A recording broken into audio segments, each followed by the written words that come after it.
Hello प्यारे बच्चों, स्वागत है आप सभी का आपके अपने यूट्यूब चैनल हिंदी क्लासेज में।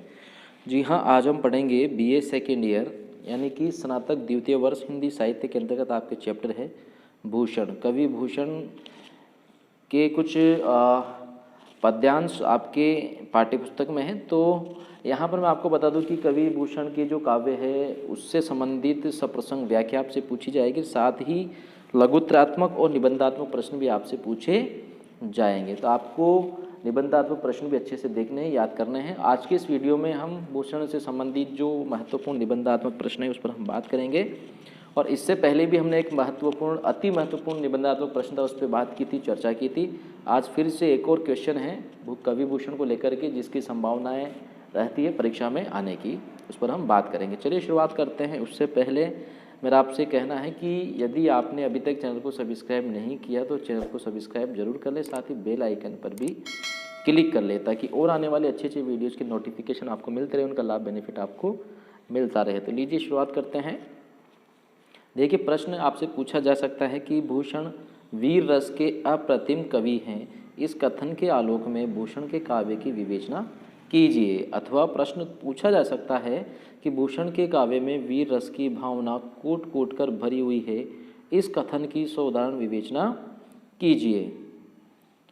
तो इस तरीके से प्रश्न कैसे भी पूछा जा सकता है। तो यदि भूषण के काव्य में वीर रस से संबंधित प्रश्न आपसे पूछा जाए, भूषण के बारे में, जैसे वीर रस के अप्रतिम कवि है या फिर उनके काव्य में वीर रस की भावना कूट कूट कर भरी है, तो इस तरीके से प्रश्न पूछे जाएँ आपसे कि तो आपको उत्तर वही लिखना है जो हम अब पढ़ने जा रहे हैं। तो आपको बहुत सावधानी से और मन लगाकर, ध्यान लगाकर पढ़ने की आवश्यकता है ताकि आप इसे समझ सकें। देखिए, आप उत्तर लिखेंगे, रीतिकालीन युग की श्रृंगारिक प्रवृत्ति का तिरस्कार कर वीर रस के काव्य का सर्जन करने वाले कवि भूषण का नाम वीर रस के कवियों में सर्वप्रथम लिया जाता है। देखिए, रीतिकालीन जो युग था उसमें श्रृंगारिक प्रवृत्ति का आधिक्य हमें दिखाई देता है, क्योंकि ज़्यादातर कविताएं काव्य उस समय श्रृंगार पर लिखा गया, लेकिन उसका भी तिरस्कार करके वीर रस का काव्य जो लिखा वो कवि भूषण ने लिखा, इसलिए इनका नाम रीतिकाल में वीर रस के कवियों में सर्वप्रथम लिया जाता है। और रीतिकाल के अतिरिक्त जितने भी काल है, जिनमें जितने जो वीर रस के कवि हुए हैं, उनमें भी, उन सब में भी भूषण जो है उनका नाम विशेष रूप से उनके साथ लिया जाता है। तो यद्यपि कवि भूषण अपने युग की लक्षण ग्रंथ परंपरा एवं अन्य प्रवृत्तियों से अपने आप को सर्वथा मुक्त नहीं रख पाए और इनके काव्य में भी रस, छंद, अलंकार आदि का प्रयोग शास्त्रीय रूप में हुआ है, फिर भी इन्होंने तत्कालीन विलासितापूर्ण श्रृंगारिकता को त्याग कर वीरोचित भाव से युक्त काव्य रचना की। अब देखिए, यहाँ पर देखने वाली बात है कि हालांकि भूषण भी अपने युग के जो लक्षण ग्रंथ परंपरा और जो प्रवृत्तियाँ थी उससे अपने आप को मुक्त नहीं रख पाए, अपने आप को बचा नहीं पाए, इसलिए इनके काव्य में भी रस, छंद, अलंकार आदि का प्रयोग शास्त्रीय रूप में दिखाई देता है। फिर भी इन्होंने तत्कालीन जो विलासितापूर्ण श्रृंगारिकता थी इसको त्याग करके वीर रस से युक्त काव्य की रचना साथ में की। सांस्कृतिक एवं राष्ट्रीय भावनाओं की सशक्त अभिव्यक्ति एवं अन्याय अत्याचार के विरुद्ध संघर्ष करने वाले लोक नायकों शिवाजी और छत्रसाल के वीरोचित गुणों का प्रकाशन इनके काव्य का प्रमुख विषय रहा है। तो देखिए, महाराजा शिवाजी और छत्रसाल के सानिध्य में रहे और उनके सानिध्य में रहते हुए इन्होंने वीर रस की रचनाएं लिखी। शिवराज भूषण, शिवा भावनी एवं छत्रसाल दशक इनके प्रमुख रचनाएं हैं। इन्होंने अपने काव्य में ओज भाव पर आधारित तीव्र अनुभूति को स्थान दिया है, इसीलिए इन्हें देखिए कवि भूषण की प्रमुख रचनाएं वो शिवराज भूषण, शिवा भावनी और छत्रसाल दशक इनकी प्रमुख रचनाएं हैं। चलिए अब बढ़ते हैं भूषण के काव्य में वीर रस। देखिए, भूषण जो है कवि है, इनको वीर रस का सर्वश्रेष्ठ कवि माना जाता है। यहाँ पर आप देख सकते हैं। एक महत्वपूर्ण बात है कि कवि भूषण रीतिकालीन समय यानी कि रीतिकाल में होते हुए भी वीर रस की अपनी रचनाओं के कारण सर्वश्रेष्ठ कवि यानी कि वीर रस के सर्वश्रेष्ठ कवि माने जाते हैं। चलिए देखते हैं आगे भूषण के काव्य में वीर रस। वैसे भूषण के काव्य में प्रायः सभी रसों का वर्णन मिलता है, किंतु उसमें प्रधानता वीर रस की है। शास्त्रीय दृष्टि से सम्मत वीर रस के चारों प्रकारों युद्धवीर, दयावीर, धर्मवीर और दानवीर का परिपोष उनके काव्य में बड़ी उत्कृष्टता से हुआ है। फिर भी उसमें युद्ध वीर की प्रधानता है। भूषण ने युद्ध वीरता के जो चित्र अंकित किए हैं उनमें रस परिपाक स्वाभाविक रूप में हुआ है। उनके युद्ध चित्र सजीवता, लोमहर्षक उत्तेजना, आतंक आदि से परिपूर्ण हैं। उनका युद्ध वीरता का एक उदाहरण देखिए कि छूटत कमान और गोली तीर बानन के, होत मुश्किल मूर्छानहु की ओट में, ताही समय शिवराज हुकुम के हल्ला कियो, दावा बांधी पर्यो हल्ला वीर बट जोट में। तो देखिए युद्ध वीर के संदर्भ में ही चतुरंगिणी सेनाओं, वीरों की गर्वोक्तियों, योद्धाओं के शौर्यपूर्ण कार्यों, उनके अस्त्र शस्त्रों की खनखनाहट एवं युद्ध के नगाड़ों के तुमुल कोलाहल आदि के वर्णन किए जाते हैं। योद्धा आलंबन होता है तो कुरुक्षेत्र और विविध साधन उद्दीपन होते हैं और योद्धाओं की गर्वोक्तियाँ तथा शस्त्र संचालन अनुभव होता है। मुमूर्षु अर्थात आत्म बलिदान का भाव सात्विक वृत्ति होती है। प्रत्येक कवि इनका यथा योग्य संयोजन करके वीर रस का परिपोष करता है। कविवर भूषण ने भी उक्त सभी उपादानों का वर्णन युद्ध वीर के परिपाक में किया है। तो देखिए कवि भूषण के काव्य की यदि बात करें तो प्यारे बच्चों, जैसा कि यहाँ पर देखा गया है कि शास्त्रीय दृष्टि से 4 प्रकार के वीर रस या वीर रस के प्रकार माने गए हैं। वीर जो वीर हैं तो 4 प्रकार के वीर होते हैं, युद्धवीर, दयावीर, धर्मवीर और दानवीर। अब इसमें बात करें तो भूषण का जो काव्य है उसमें युद्धवीर की प्रधानता है, अर्थात युद्ध के जो दृश्य हैं वो ज़्यादा हमें भूषण के काव्य में दिखाई देते हैं। बढ़ते हैं आगे। देखिए कविवर भूषण ने भी उक्त सभी उपादानों का वर्णन युद्धवीर के लिए परिपाक के लिए किया है। कई ऐसे उदाहरण हमें उनके काव्य में मिल जाते हैं। इस दृष्टि से युद्ध क्षेत्र में शत्रु का संहार करने वाली महाराज छत्रसाल की तलवार का वर्णन द्रष्टव्य है। देखिए कितना अच्छा उदाहरण है कि भुज भुजनेश की वे संगनी, भुजंगिनी सी, खोदी खोदी खाती दिहे दारुण दलन के, बख्तर फाखरिन बीच दसी जाति मीन, पोरी पार जाति परभा जो जलन की। देखिए अब यहाँ पर तलवार का कितना अच्छा वर्णन किया है। तो इस प्रकार वीर रस का बहुत ही सुंदर वर्णन हमें यहाँ पर देखने को मिलता है इन पंक्तियों में। भूषण ने युद्ध वीर के साथ वीर रस के अन्य भेदों का भी वर्णन किया है। छत्रपति शिवाजी की दान वीरता का चित्र निम्न पंक्तियों में देखा जा सकता है। देखिए शाही तने शिवराज ऐसे देत गजराज, जिन्हें पाए होत कविराज बेफिक्र है। तो यहाँ पर जो महाराजा शिवाजी हैं, छत्रपति शिवाजी, उनकी दान वीरता का चित्र यानी कि उनकी दान वीरता का वर्णन भी यहाँ पर कवि भूषण ने किया है।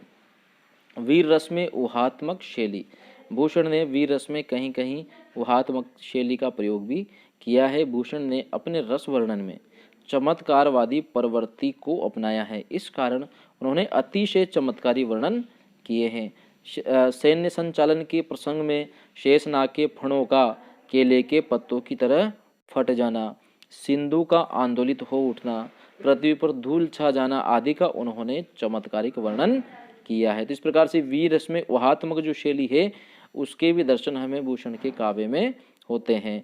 देखिए उदाहरण देखिए, दल के दरारन में कमठ करारे फूटे, केरा कैसे पात भेराने फन शेष के, भूषण बनत नाद बिहद नगारन के, नद नद मद गेबरन के रलत है। कहीं कहीं पर शिवाजी की वीरता का वर्णन करते हुए भूषण अति रंजना भी कर गए हैं, लेकिन वे अतिशयोक्ति के स्थल रस परिपोष में बाधक नहीं बन जाते हैं। अर्थात इन्होंने कहीं कहीं जो वीरता का वर्णन किया है वहाँ पर इन्होंने अति रंजना भी की, अर्थात बढ़ चढ़कर वीर रस का वर्णन किया है, फिर भी वह कहीं भी रस परिपाक में अर्थात रस की प्राप्ति में बाधक नहीं बनते हैं। पाठक को जो आनंद आता है उसमें कहीं बाधक नहीं बनते हैं। आयो आयो सुनत ही शिव सिरजा तुम नाव, बेरी नारी द्रग जलनी सो बुढ़ी जात अरि गाँव। रौद्र तथा भयानक रस, भूषण के काव्य में वीर रस की प्रधानता है ही उसमें रौद्र एवं भयानक का भी यथास्थान चित्रण हुआ है। रौद्र रस वीर रस का सहभागी है तथा आतताई शत्रुओं के संहार में इसका परिपोष होता है।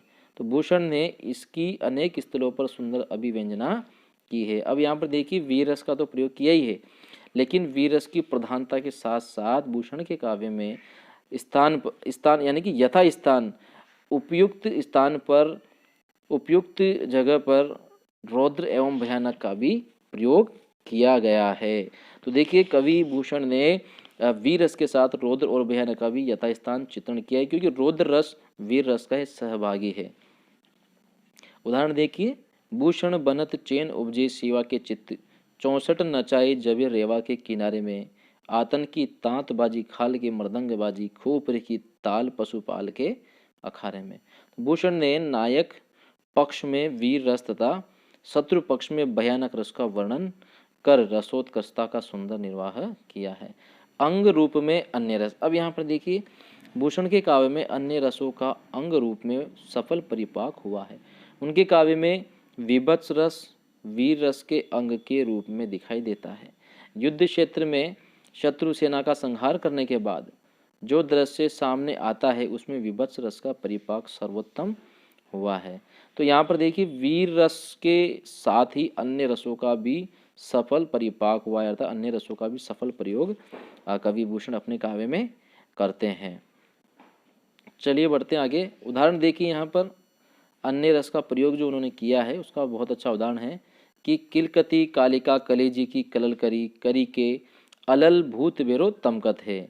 इसके साथ ही भूषण ने अपने काव्य में श्रृंगार रस का स्वतंत्र प्रयोग नहीं कर शत्रु पक्ष की भयभीत स्त्रियों की संयोग काल की स्मृतियों के आधार पर वियोग श्रृंगार की सशक्त व्यंजना की है। देखिए, कवि भूषण ने अपने काव्य में श्रृंगार का स्वतंत्र प्रयोग नहीं किया है, बल्कि जो शत्रु पक्ष की जो नारियां जो डरी हुई है, कहीं तो महाराजा शिवाजी और कहीं राजा जो छत्रसाल है, उनके वीरता और उनके शौर्य को देख करके शत्रु पक्ष की जो भयभीत नारियां स्त्रियां हैं, उनका जो संयोग काल है, वो संयोग काल की स्मृतियों को याद जब करती है तब जरूर संयोग का श्रृंगार किया गया, लेकिन संयोग भी उस समय वियोग श्रृंगार की तरह बन गया है और इस प्रकार संयोग का वियोग के रूप में सशक्त अभिव्यंजना भी उन्होंने की है। निष्कर्ष रूप में कह सकते हैं कि भूषण के काव्य की प्रमुख विशेषता उनका वीर रस और ओज गुण है, जो उनके संपूर्ण काव्य में प्रारंभ से अंत तक परिपुष्ट पाया जाता है। उनका वीर रस केवल अपने आश्रयदाता की प्रशस्ति के रूप में नहीं है, अपितु लोक मंगल की भावना एवं राष्ट्रीयता के उत्कर्ष की भावना पर भी आधारित है। तो प्यारे बच्चों, इस तरीके से प्रश्न आपसे पूछा जा सकता है। जो कवि भूषण हैं तो वीर रस के अप्रतिम कवि हैं और उनकी काव्य में यथास्थान, या यूँ कहें कि उनके काव्य में जगह जगह वीर रस की भावना कूट कूट कर भरी हुई है। तो इस कथन की यदि साधारण व्याख्या या साधारण विवेचना आपसे पूछा जाए तो जो हमने अभी वीडियो में पढ़ा वही आपको लिखना है। चलिए एक बार पुनः मुख्य बिंदुओं को देख लेते हैं। देखिए, भूषण के काव्य में वीर रस का जो प्रश्न पूछा गया है आपसे, तो इसको इस प्रकार आप बिंदुवार समझा सकते हैं।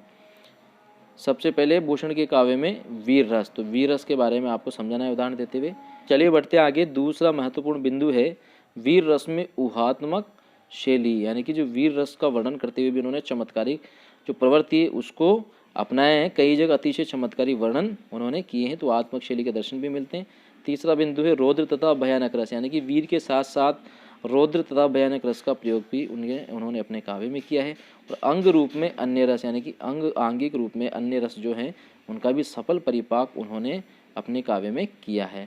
इस प्रकार ये प्रश्न बनता है और इस प्रश्न का उत्तर हमने देखा। तो प्यारे बच्चों, उम्मीद करता हूँ आपको अच्छा लगा होगा, समझ में आया होगा। फिर भी यदि आपको कहीं कोई दिक्कत है तो आप इस वीडियो को दोबारा देखें, पुनः अच्छे से समझने का प्रयास करें, तो निश्चित रूप से आपको समझ में आएगा। फिर भी यदि कोई दिक्कत हो तो आप मुझसे बात कर सकते हैं, कॉल या व्हाट्सएप पर आप अपने सवाल का जवाब प्राप्त कर सकते हैं। तो आज के लिए इतना ही काफ़ी है। मिलते हैं अगले वीडियो में, तब तक के लिए धन्यवाद, शुक्रिया।